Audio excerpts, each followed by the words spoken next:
Itu penyakit laten ya, melihat orang lain apa, senang, kok tahu melihat istrinya ya senang. Wah, itu kasus orang merantau dan yang tidak merantau supaya gak tersinggung.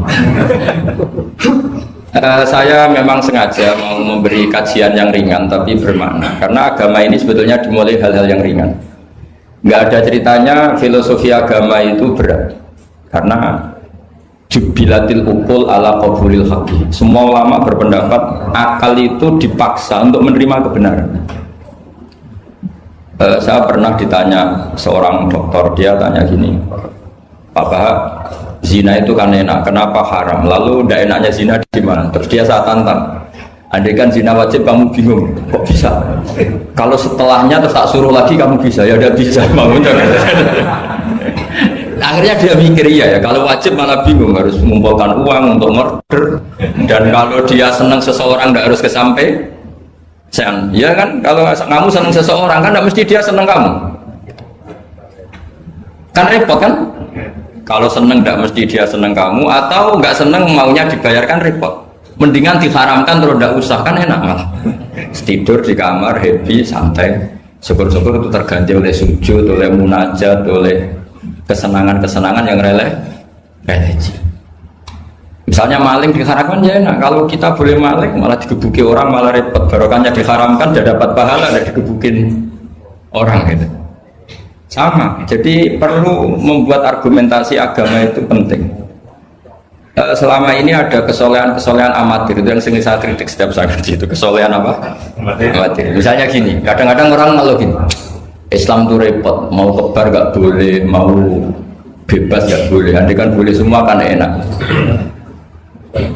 Pertanyaannya adalah, ketika boleh semua, apakah lembaga maksiat ini tidak ada aturan? Kan tetap ada aturan. Boleh pakai kalau bayar, itu aturan enggak? Aturan. Kalau yang cantik mahal kan aturan. Kalau apa khomer atau arak yang enak mahal kan aturan. Artinya gini, di tempat yang maksiat pun banyak apa? Aturan. Kenapa aturan di tempat maksiat kamu anggap kebebasan, sementara agama ngatur kamu anggap pengekangan? Ini namanya soleh amatir, apa? Soleh amatir itu yang latihan soleh. Tapi kalau solehnya sudah lama, kayak saya ini masuk soleh sudah lama, tidak tahu saya. Dari Gus Bak Syukur yang nggak seneng namanya akan komentari ujub, ya sudahlah itu biasa manusia seperti sama merengut. Yang senang akan bilang pemikir serius, yang nggak seneng mau kok merengut. Orang ita itu ya gitu, yang seneng bilang wah itu sibuk ngalor ngidul, yang nggak seneng kan bilang ita itu. Jadi itu kan nggak usah dipikir lah, komentar orang itu nggak usah dipikir. Jadi ini penting saya utarakan. Sehingga saya berpikir, terutama untuk zaman akhir, seorang lagi terutama untuk zaman akhir, saya buktikan sekian ayat. Sebenarnya saya hafal Quran, tapi ini tak bawa Qurannya supaya nanti kamu bisa nyari ayatnya. Syukur-syukur kamu bisa nyanyi saya hafal Quran, bagus ini. Kalau enggak ya kacau ya. Sekarang banyak orang bantah apa orang hafal Quran, dia sendiri nggak hafal. Saya sering di Jogja, gue saya mau tanya tafsir sama jenengan, karena tafsir Kemenak tuh ada kesalahan sekian 2000 itu, tak tanya kamu hafal Quran enggak? Aduh repot ini kata saya. Ini kayak Tyson tinju sama Elias Pikal gitu. Kalau kelasnya nggak sama mati soalnya.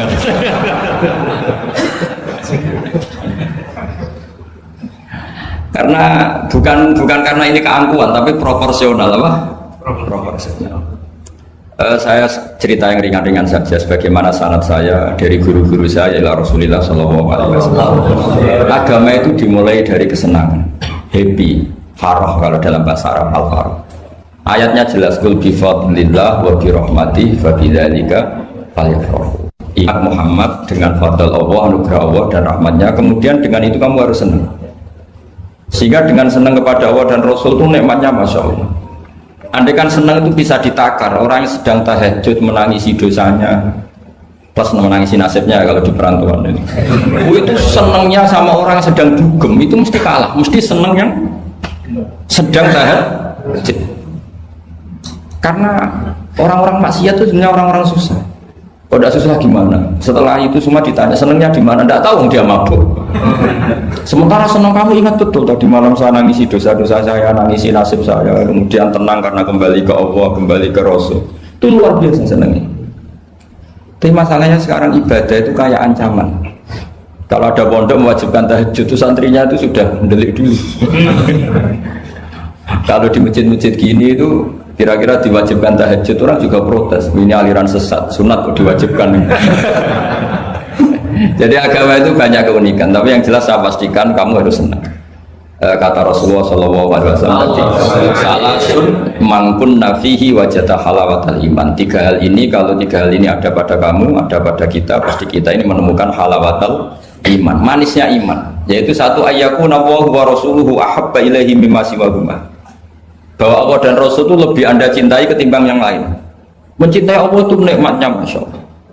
Caranya gimana supaya kita istiqomah ibadah? Anggap hidup kamu itu sehari.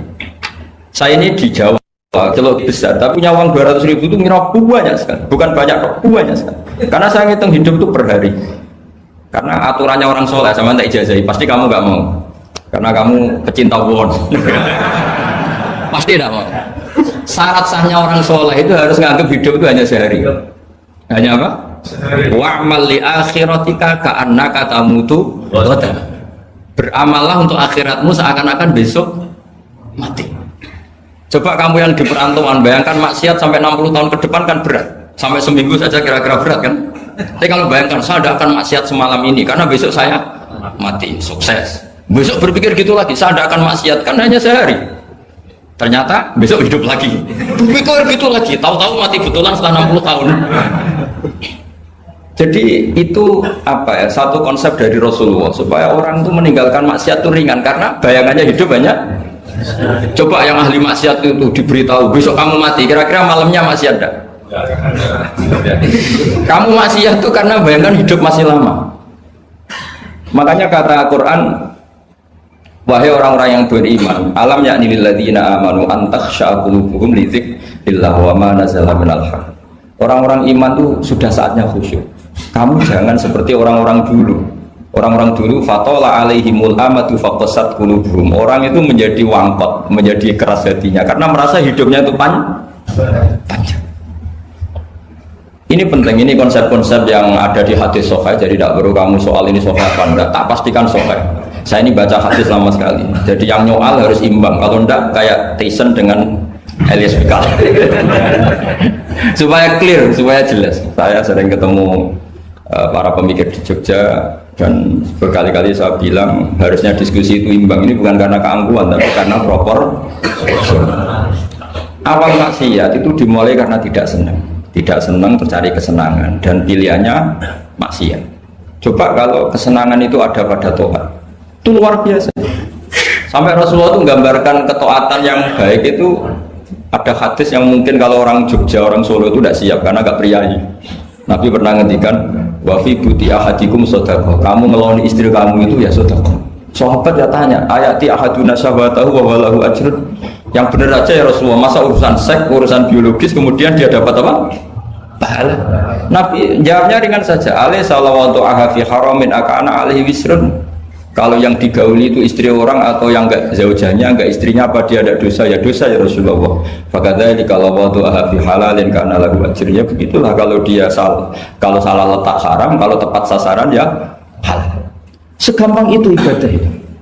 Jadi ngumpulin istri ibadah, nimang anak ibadah, ngaji begini ibadah meskipun enggak paham, enggak ada syaratnya paham. Yang menyenangkan dalam Islam kan gitu, ngaji itu udah harus paham. Yang penting datang, pura-pura paham, selesai. Bahkan saya pernah dibully oleh santri itu, ya agak kurang ajar santri itu. Ya santri gak jenengan-jenengan nih, santri tua-tua gitu. Itu Gus, jenengan sama saya nanti di surganya dulu saya. Kenapa? Karena kata Rasulullah SAW itu man salaka tariqan yaltamisu fihi ilman sahalallahu lahu tariqan ilal jannah. Orang yang mengambil jalan, yang mencari jalan, berjuang lah, berjuang sekolah, nyari ilmu. Nyari yaltamisu itu maknanya nyari iltimas. Maka orang yang mencari ilmu itu sahalallahu lahu tariqan ilal jannah, akan dimudahkan jalan ke surga. Itu yang nyari loh Gus. Kalau sudah ketemu kayak jenengan enggak masuk hadis itu. Makanya bersenanglah yang sedang nyari tapi belum ketemu. Karena hadis itu untuk yang masih itu pasti sampai Anda saya. Wah saya mikir, wah ini nyari hadis apa yang bela saya? Karena hadis ini itu tidak mihak saya, nggak mihak yang sudah ketemu. Yang namanya nyari kan belum ketemu, maka bergembiralah yang nyari ilmu udah alim-alim. Karena syaratnya, ya kan?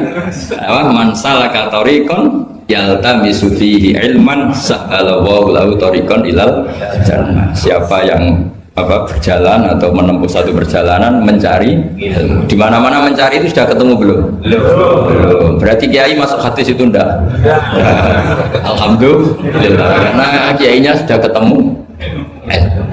Maka bergembiralah jenengan saat tidak paham, artinya masih mencari. Makanya kalau mau paham jangan paham. Karena saya ini kebetulan memang peneliti hadis dan saya banyak menghafal hadis karena saya suka dengan kalimat-kalimat jamiah, kalimat-kalimat yang komplit dari Rasulullah SAW. Sehingga ngapalkan hadis saya itu banyak dan imbang itu ya balance kalau dalam bahasa inteleknya itu. Saya termasuk menghafalkan hadis wa innal alima la yastaghfiru lahu man fis samawati wa man fil ardi hatta al-hitan fil bahr. Sebagian riwayat wa inna mu'alliman nasi al khaira la yastaghfiru lahu man fis samawati wa man fil ardi hatta al-hitan fil bahr wa hatta an-namlatu fi juhriha. Ini hadis tandingan. Jadi yang tandingan tidak hanya 01, 02, hadis juga ada hadis apa? Tandingan. Tidak apa-apa, ilmu itu memang butuh apa? Butuh perimbangan ya, butuh balance. Nggak boleh ilmu, tapi karena ilmu nggak pantas diomongkan tandingan gitu aja. Kata saya ada hadis yang bunyinya gini. Wa innal alima, orang alim itu akan dimintakan ampun oleh penduduk langit. Jadi semua malaikat Jibril dan Mikail, semoga termasuk Israel, itu memintakan maaf untuk orang alim, tidak yang belum alim. Itu kamu udah masuk hadis itu. Keren mana? Wah sama kerennya Gus. Saya masuk surga, yang jenengan nanti juga masuk surga. Ya sudah, nggak usah geger ketemu di sana. Jadi ini penting. Nah sekarang problem Islam sekarang adalah yang garis keras pakai hadis-hadis garis keras untuk mengadili yang garis lunak pakai hadis-hadis yang garis lunak untuk mengadili hadis kelompok-kelompok garis keras. Itu tidak fair. Nggak fairnya adalah Islam itu kafah itu artinya konsepnya itu komplit, tidak boleh separuh. Saya punya sedikit ini yang agak serius, tapi tidak usah masukkan hati. Nanti kalian protes nggak bagus Israel itu. Begini, Abu Bakar As-Siddiq itu terkenal layyinal janib, mutawadi, layyinal janib, sahlal akhlak, namanya layyinal janib. Orang yang sopan sekali, santun sekali, santun, sopan, terus simpatik, sangat-sangat simpatik. Namanya Abu Bakar As-Siddiq. Tapi ketika beliau sudah iman, beliau iman itu kalau nggak salah ya kira-kira Saniyah Snen atau ya Salisa Robiah atau berapa lah. Karena kalau dalam sejarah awaluman amanah itu sebetulnya Khadijah. Awaluman amanah mutlakon itu sebetulnya Khadijah. Awaluman amanah mutlakon bisa saja Sayyidina Ali, dan awaluman amanah mutlakon bisa saja Abu Bakar Siddiq. Saya sedikit cerita ya supaya tidak gaduh dalam sejarah. Ketika Rasulullah umur 25 itu, ketika beliau umur 20 itu Khadijah itu karena punya paman penginjil namanya Waraqah bin Naufal, itu sudah tahu kalau Nabi akhir zaman ya Muhammad itu, sehingga dia memerintahkan hulamnya namanya Maisarah. Maisarah itu nama cowok, nama lelaki. Ini perlu dicatat. Nanti kalau kamu tahu Maisarah menemani Nabi dalam perjalanan, terus kamu tiruah cari Maisarah yang Maisarah itu nama lelaki ya. Iya, Maisarah itu nama. Orang Arab memang lucu. Biasa nama lelaki pakai tak muannas kalau dalam ini Mas Rois ini bahasa gontornya itu. Kalau bahasa Arab biasa Maisarah lelaki, Tolha lelaki, Hamzah lelaki. Jadi biasa kalau dalam bahasa Jawa kan enggak soleh dan solihah, muslimin dan muslimat. Pokoknya kalau ada tak itu muannas. Sebenarnya bahasa itu agak harus. Tapi tahunya baru gitu sudah bagus lah, bisa naik kelas. Akhirnya Maisarah itu disuruh Khadijah khusus untuk meneliti Muhammad. Dulu masih jangkar karena belum Rasulullah. Setelah diteliti di perjalanan ke Syam, mengikuti dagang, semua keajaiban dan alamat nubuwah itu ada semua, termasuk tuzilluhul ghamamah tuti'uhus sahaib. Setiap perjalanan yang terik itu matahari pas apa? Ghamamah itu apa?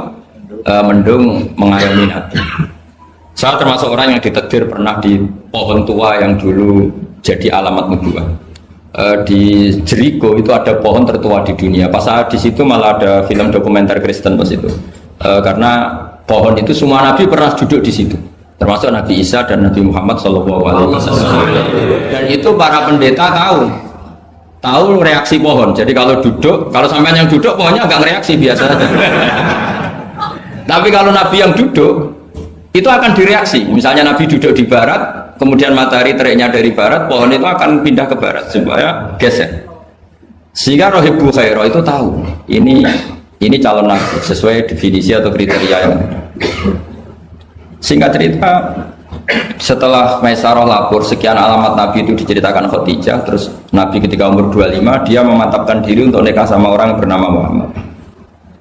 Tapi Khadijah itu mulai agak kecewa. Kok nggak jadi nabi, biasa-biasa saja, tetap dagang saja, nabi tetap dagang, hanya tentu tetap punya sifat amanat, kredibilitas dijaga, semuanya terjaga, tapi nggak ada alamat nabi yang ekstrim lah yang sehingga Khadijah mulai mamang ini kapan jadi nabi ini kok gini-gini aja ya.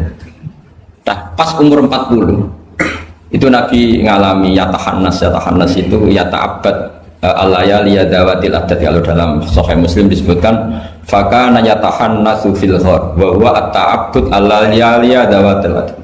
Yang dikatakan tahannus adalah menyembah Allah di gua, menyepi, kemudian beberapa hari. Terus di hadis itu juga diterangkan wa yatazawwadu lidzalik. Perlu dicatat dulu tirakannya nabi itu ya bawa bekal. Bukan terus kelaparan 3 hari nanti fata morgana yang dilihat. Jadi ini perlu dicatat. Kadang banyak orang tirakat gak makan 40 hari, gak makan 3 hari, itu malah bahaya. Karena yang dikatakan nur atau apa ternyata fata morgana karena lama gak makan. Jadi perlu dicatat di hadis itu jelas ada kalimat wa yatazawwadu lidzalik. Ya nabi ya normal bawa bekal. Jadi tidak lapar-lapar amal. Tapi tidak satu nampan kayak makan di atas tadi ndak ya. Kalau itu makannya orang kelaparan itu. Ya tapi bagus lah, saking hormatnya sama kiai makannya banyak. Apa ngetes kiainya? Kalau banyak ada kiai ini. Motifnya apa tidak tahu. Motifnya tidak tahu. Tapi husnudzon wajib. Panitia tenang saja. Kiai itu wajib husnudzon. Harus baca ini ya Muhammad. Nabi begitu fatwa. Sehingga ini penting sekali karena jarang orang mengungkapkan ini. Kenapa jarang mengungkapkan? Kemungkinan satu tidak tahu. Dua, karena kadang kiai itu ya manusia, Ustaz juga manusia. Kadang-kadang dengan tanda kutip itu ya pecundang. Dia ngomong yang dicintai pasar, itu yang saya sesalkan betul. Tidak ngomong yang dibutuhkan dalam khazanah Islam. Itu saya kecewa betul. Dan semoga mereka itu tobat. Enggak boleh seperti itu. Coba kita ini Islam mulai kecil, punya kiai mulai kecil. Kadang-kadang tidak pinter-pinter. Karena ayatnya itu terus sama. Kubu sebelah misalnya dalil ayat ini yang ini terus gitu aja. Kalau orang sunat diceritain Nabi Ibrahim sunat 80 tahun itu pakai palu, pakai apa itu kodum itu apa langganan ya. Kalau ada orang mati ya mesti kullu nafsin kalau ada orang nikah mesti faman rohibaan sunnati itu saja. Jadi umat ilmunya tidak tambah, ya sudah siapa saja yang nikah ya itu aja, yang mati ya itu aja kullu nafsin. Karena ya pasarnya seperti itu. Buat sekali-kali ada orang mati itu bilang, ayo pesta. Karena orang dolim ini sudah mati. Ngurangi beban bumi. Ngurangi beban apa? Syukurilah kematian orang fasik ini. Itu nggak disangoni sama itu. Sudah ada disangoni, dibenci keluarganya, ya enggak? Ya daripada gitu yang umum saja kullu nafsin maut. Kematian adalah mau itu kafa bil mauti wa itu cukup mati sebagai nasihat ya ikut pasaran saja karena itu yang menghasilkan pasar. Tapi resikonya itu ilmu itu tidak tambah apa? Tambah. Ini kritikan saya, semoga ini membantu ya supaya ustadz-ustadz itu kalau ngaji itu mikir yang dibutuhkan umat, jangan permintaan pasar, itu tidak bagus. Saya datang ke sini juga bukan karena undangan. Saya yang bilang saya tanpa diundang pun datang ke Korea karena saya ingin sujud di bumi ateis supaya nanti keren. Keren betul, sama itu keren betul, sujud di bumi. Oh itu pol kerennya tuh, hebat. Kalau sujud di Mekah, Medina, di Indonesia itu kan wajar. Ini sujud di bumi. Jadi kalau kamu ditanya, saksinya siapa kalau kamu sholat di Gonjong? Tahu ini yang seru yang apa? Enggak yang lain yang GG. Gonjong semua. Sama lagi. Itu malaikat mesti itu apa itu? Parah lagi kalau ditanya, sujudnya di mana? Di kamar mandi. Karena kalau pas kerja kan hanya dikasih waktu berapa? 5 menit dan itu pura-pura di kamar mandi. Keren nggak?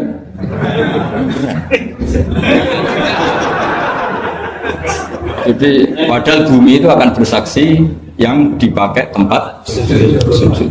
Itu paling keren mesti yang Korea. Apalagi yang pas kerja. Kalau di sini kan masjid masih normal. Kalau pas kerja kan di kamar mandi ya?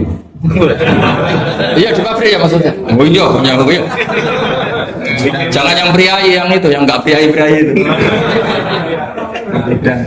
Di gudang ya? Gimana? Sampai mesin ya? Ayo, mesin sebagai saksi ya? Ya bagus. Saksinya apa? Buta gitu. Yang jelas jangan kerja di pabrik salib. Saksinya apa? Kerjanya bikin apa? Ya, pas waktu sholat saksinya apa? Itu bisa berhadapan-hadapan itu saksi sama yang disaksikan. Begini ini intermezzo saja tapi betul. Jadi kemudian Khadijah kembali ke Khadijah tadi. Rasulullah itu nggak bisa baca. Walhasil akhirnya ditakdir bisa. Saya mengatakan bukan karena belajar, ditakdir bisa. Karena syaratnya Nabi itu harus ummi. Ummi itu keibu-ibuan. Tapi Nabi itu uniknya begini. Justru beliau ngira itu malakul maut. Jadi pulang itu yarju fufu'atu. Dia gemeteran sekali. Nangis pulang itu yarju fufu'atu nangis. Terus bilang ke Khadijah zamiluni zamiluni. Coba saya kasih selimut.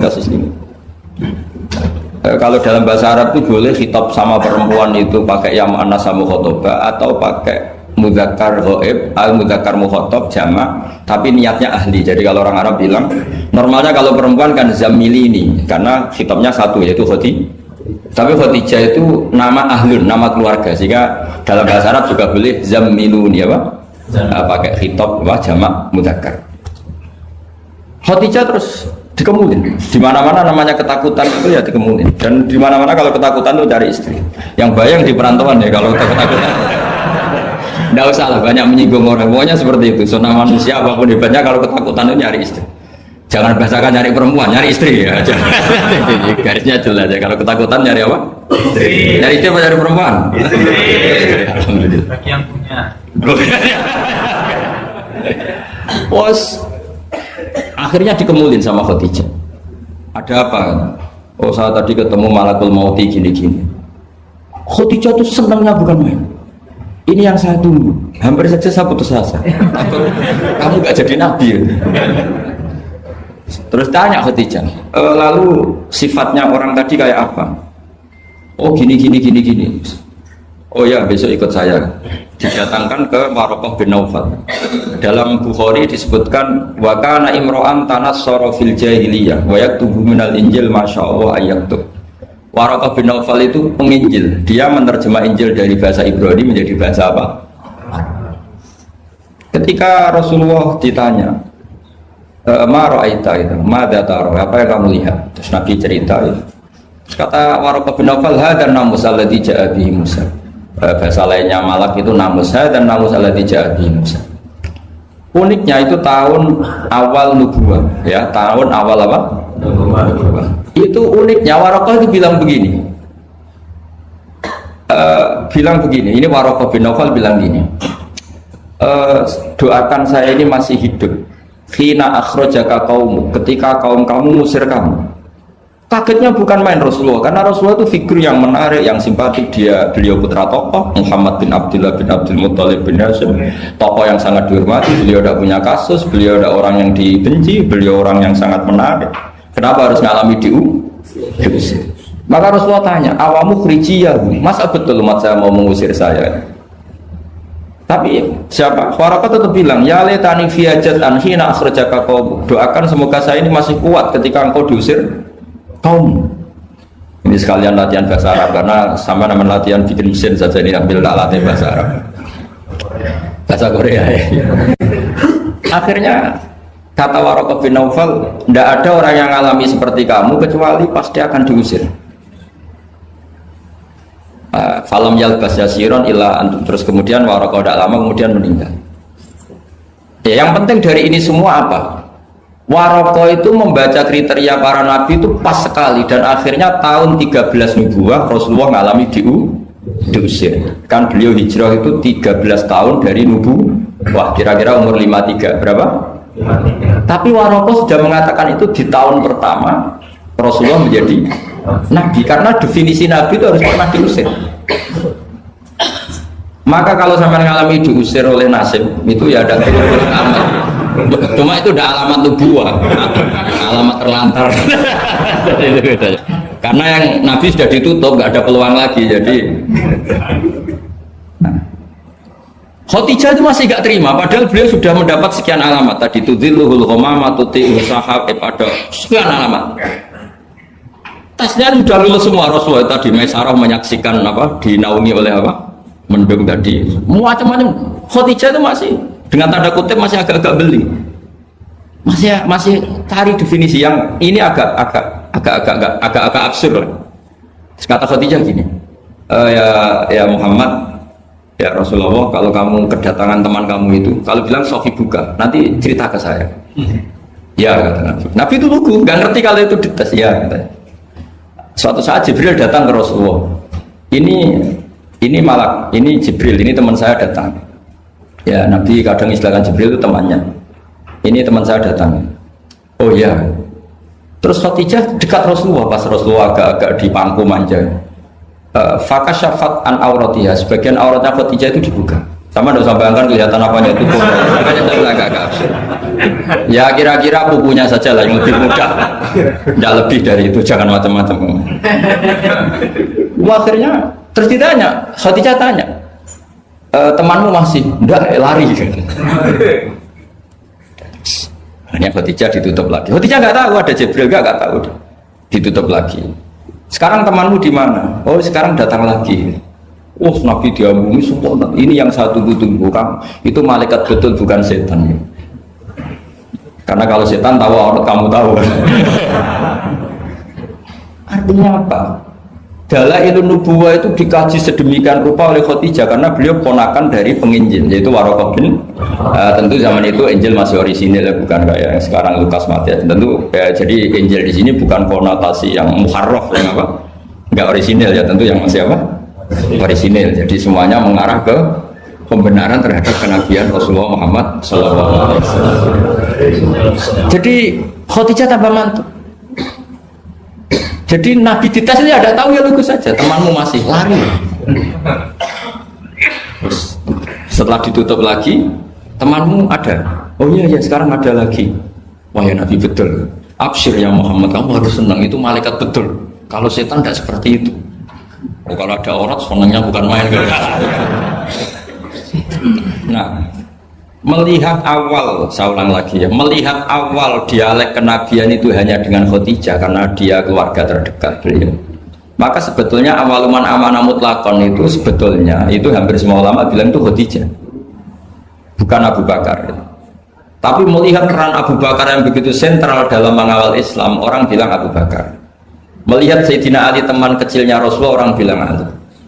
Sehingga berjanji itu, kitab berjanji itu, maulid itu kan sebenarnya kitab sejarah normal biasa, kitab akademik sebetulnya, bukan kitab mantra, kitab akademik. Beliau kalau ngendikan tuh awaluman amana minar rijal Abu Bakar, wa minan nisa Khadijah, wa minas sibyan Ali, wa minal mawali Zaid. Supaya semua kelompok terwakili, semua kelompok. Karena kalau yang pro Abu Bakar dibilang awal amanah Khadijah itu merengut. Yang bener aja kayaknya Abu Bakar.